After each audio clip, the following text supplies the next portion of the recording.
Hello guys, welcome back to my channel Gayatri Roy blog. তোমরা কেমন আছো? আমি ভালো আছি। আশা করি যে তোমরাও খুব ভালো আছো।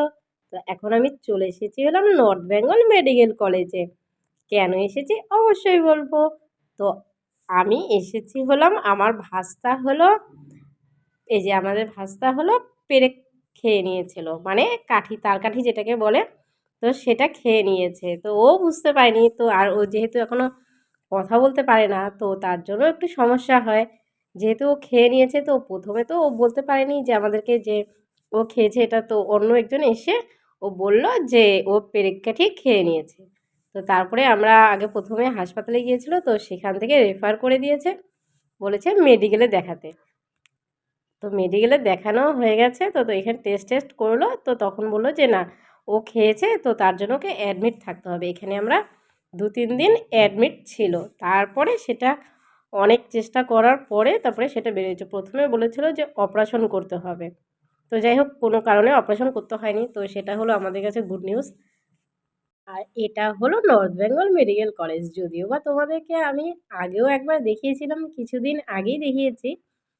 জাস্ট 1 মাস 2 মাসের মতন হবে, এর থেকে বেশি হবে না। তো ভাবলাম যে আরেকবার তোমাদের সাথে শেয়ার করে দিই। তো ওই দিন আমি রাত্রেবেলা দেখতে এসেছিলাম। আর ওই দিন ছিল সরস্বতী পুজো। আবার হরিদার সাথেও দেখা হয়ে গেল, ভালো লাগলো।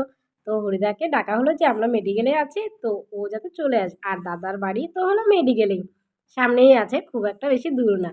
তো বলতে বলতেই চলে এসেছে। তো এখানে অনেকটা সময় ধরে থাকলাম, তারপরের দিন আবার চলে এসেছি। খুব কান্না করছিল যে ও বাড়িতে যাবে। তো কিন্তু প্রথমে আমাকে দেখেনি। তারপরে ও বলছে যে না, আমাকে কি বাড়িতে নিয়ে যাওয়ার জন্য এসেছে। তো ও আমাকে ইশারা দিয়ে বোঝালো যে ওকে এখন যাতে আমরা বাড়িতে নিয়ে যাই। ও তার জন্য একটু কান্নাকাটি করছিল। আর দেখো ছোট, ও তো আর কিছু বোঝে না। ওর তো মন চাবে যে বাড়ি যাওয়ার জন্য। যেহেতু ও প্রচণ্ড চঞ্চল, আর এখানে এসে তো তাকে বসে থাকতে হচ্ছে। এর জন্য ও অনেকটাই হয়রান হয়ে যাচ্ছে। আর তোমাদেরকে দেখো পুরোটা ভিডিও শেয়ার করছি যে মেডিকেলের অবস্থা কী। এখন অবশ্য মেডিকেলের অবস্থা মোটামুটি খারাপ আছে। অনেকে আছে যে বেড পায়নি, তারা নিচেই আছে। এ দেখো অনেকেই আছে যারা নিচে আছে। কারণ দেখো এত লোক কোথায় জায়গা দেবে বলো? তো এটাও তো একটু বুঝতে হয় সবাইকে। একা একাই হাঁটতে বেড়াচ্ছে, এদিকে সেদিকে যাচ্ছে। কেন ও কী করবে এখন, ও নিজেও বুঝে পাচ্ছে না। আর দেখো খুব কান্না করতেছে বাড়িতে যাওয়ার জন্য। ওকে খালি বারবার বোঝানো হচ্ছে যে যদি পটি ওর হয়ে যায় তাহলেই আমরা বাইরে চলে যাবে। আর দেখো বলতে বলতে ওর পটি হয়ে গেছে, আর তার কাঁঠা যেটা ছিল, মানে পেরেক যেটা বলে, তো সেটা বেরিয়ে গিয়েছে। তো ও সেটাই বলে দেখাচ্ছে, আর প্রচণ্ড পরিমাণে ও হ্যাপি। তো স্বাভাবিক, এই সময় তো আমরাও খুব হ্যাপি হয়েছিলাম যে যাই হোক অবশেষে বের তো হয়ে গেছে, অপারেশন তো করতে হয়নি। তো অনেককে বলছি আমি যে দেখবেন কোনো ছোট বাচ্চা তো আছে, অনেক কিছু খেয়ে নেয়, যেমন যে পয়সা, তো এইসব জিনিসও খেয়ে নেয়। তো আপনারা কেউ অতটা টেনশন করবেন না।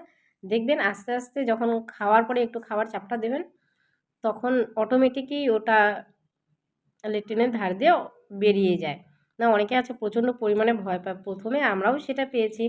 তো আমি তোমাদেরকে এটাই বলার জন্য ওই ভিডিওটা করেছি যে অযথা ভয় পাবেন না, আস্তে আস্তে সবটা বেরিয়ে যাবে। কারণ শুনেছি অনেক কিছুই খেলে পরে, ধরেন যে আমাদের যেমন মেয়েদের ক্লিপ টিলিপ আছে, তো বাচ্চা কাচ্চা মানুষ তো খেয়ে নেয়, কখন কী খেয়ে নেয় সেটা তো কেউ বুঝতে পারে না।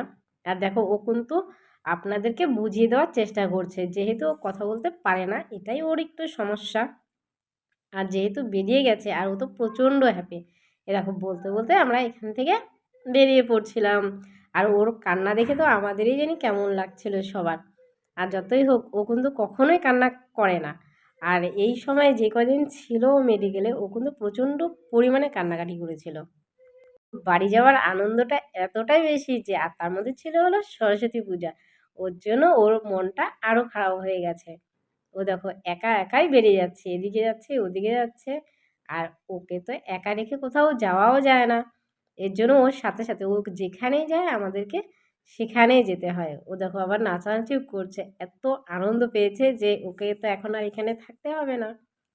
তো স্বাভাবিক, আমাদেরও সবারই ভালো লাগছে যে যাই হোক, তো অবশেষে কয়েকদিন পর সেটা তো বের তো হয়েছে, অপারেশন তো করতে হয়নি। আর অপারেশন জিনিসটা তো সত্যি একটু ভয়েরও হয়, কারণ পরে তো অনেকটা পরেই সমস্যা হয়।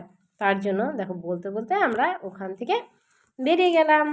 তো এখন আমরা চলে এসেছি হলাম ঠিক বাড়ির সামনে। তো তোমাদের সাথে গিয়ে পুরো ভিডিওটা শেয়ার করলাম এই জন্য যে তোমরা প্লিজ সবাই সাবধানে থেকো। ওকে বাই, এরপর দেখা হচ্ছে নেক্সট ভিডিও।